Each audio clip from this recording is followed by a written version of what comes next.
What evidence is best when you're giving a reading? What are the most important things that your sitter will need to know to validate that their loved one in spirit is truly present? In this video, I'm sharing my go-to list of evidence that I ask spirit for when I'm giving a reading. If you haven't subscribed yet, hit the subscribe button and hit the bell, because that way you'll be notified next time I release a new video about all things mediumship, including readings that I've done, guided meditations, and more how-tos about communicating with spirit. Over the course of giving many readings, I've got a go-to list of 22 things that I love spirit to share with me when I'm giving a reading. I found that the more we flesh out our lists of evidence, the more we expand our awareness and our ability to bring through incredibly validating and mind-blowing evidence.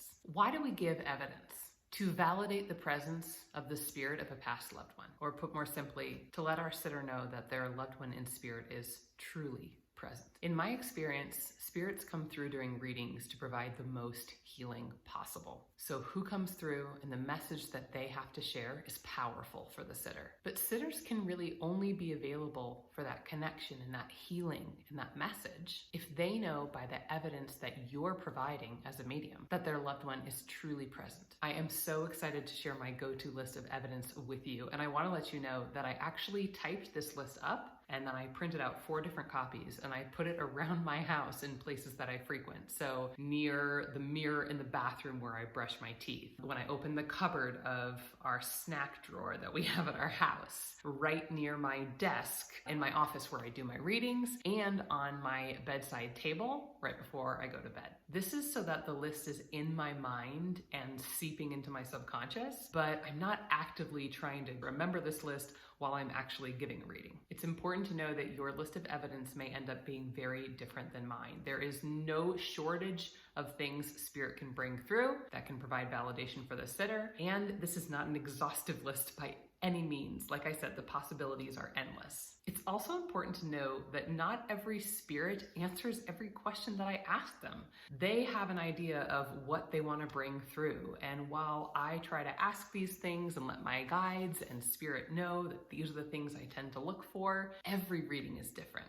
Sometimes spirit provides me with evidence that I never would have thought of, or that seems completely off the wall. What I trust is that spirit knows what will connect with the sitter most and what will provide the most validation and healing for them. Also found over time that spirit does tend to recognize this list of go-to evidence that I've created, and they seem to acknowledge the structure and the way that I like to run my readings. All that to say, make this list your own, have fun, and know that no 2 readings are alike. So don't go into your readings thinking you're just going to be rattling off these 22 different things. Let's dive into the list of evidence. Whenever I work with mediums, I always let them know it's so important as you go through the process of giving a reading that when you start to bring through the spiritual impressions you're receiving, to first identify who is this person coming through. If you bring through all kinds of evidence and your sitter doesn't know who this person is or has no clue, it's just not going to be powerful. The first piece of evidence, their gender identification. This is a really important piece. Now, maybe it's not just male or female. I've seen readings where somebody comes through as non-binary, and that's a great way to know for sure who that person is. Their age. You may not be able to get their age spot on in every reading. You might want to do a range of years. Maybe it's a decade or 5 to 10 years. A lot of the time my readings are super powerful even when I just know the decade that somebody passed in. I could say it feels that this person was in their 50s. Their relationship to the sitter or the side of the family that they were on. Sometimes people have all of their grandparents pass, so it's really important to know that who's coming through right now is your grandmother on your father's side or your aunt on your mother's side. When it's not a family member, I often see a family tree with an X through it, and that lets me know that this was an acquaintance or a close friend. Details about their passing. How did they pass? Where were they? Who was there? What happened before, during, and after passing? Their personality and their character. What were things about them that really give you the feel for this person? A trick that I like to share is when I was first coming into my gifts, it wasn't always easy for me to go for the super detailed pieces of evidence. What I like to do first is lean in clairsentiently to the feel of this person. Were they someone who was positive? Did they have a lot of energy? Were they joyful? Were they bossy? Did you get a dark feeling from them? What is the essence of this person? What is their personality like? What is their character like? I think this is a really good place to start when you're first developing your mediumship. Physical description. The one thing I will say about this is sometimes spirit will show me something very specific about them in terms of their physical description. So I had a time where I was shown a leg that was broken at the shin on the left side, and I had to say specifically that it was a displaced fracture. It turns out the person that was having information shared about them from a spirit had a prosthetic leg that was on the left side, shin down. So I find that physical description comes in most powerfully when it's truly an identifying piece about this person. When it comes to hair changes throughout the years, physical appearances change. If there's something that really identifies them, I trust that spirit will bring that through in a way that's powerful. Family and friends who are on the other side with them. Now, this is one of the reasons I love clairvoyantly using a family tree. Not only can I see who the spirit is who's coming through, but sometimes I get shown expanded versions of the family tree and other people who have also passed with them. Occupation. What was their work while they were here? I've had times where I'm shown a yellow hard hat for a contractor or construction worker. I have other times that I'm shown a desk area with lots of papers or things like that for an attorney. There's no shortage of occupations that people have, and that's something else you can ask for. Are they single? Were they married? Did they have any children?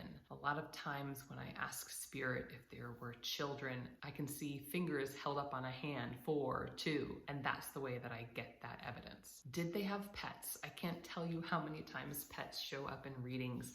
I might see a spirit who's holding a dog. This is one of the most common ways that a spirit lets me know the dog that passed got the dog here and we're at peace. We're only halfway through and we still have 11 more pieces of evidence to continue to review. But first, what evidence do you ask spirit for? Or what's some of your favorite evidence to bring through during a reading? Share in the comments below. Hobbies. What are things that they like to do? I remember bringing through a father who brought up hobbies of cycling, basketball, soccer. These were all the ways that he spent his time. I had another person who came through who really let me know that camping was a favorite pastime. I've gotten fishing before. There's all kinds of hobbies that people might have that they can go ahead and bring through to validate their presence. Names. Perhaps you'd like to get names. Now, I get my names by hearing clairaudiently, so I really work to strengthen my clairaudience. Sometimes I'll review lists of names for girls and boys just to be aware and to have them in my spirit communication journal.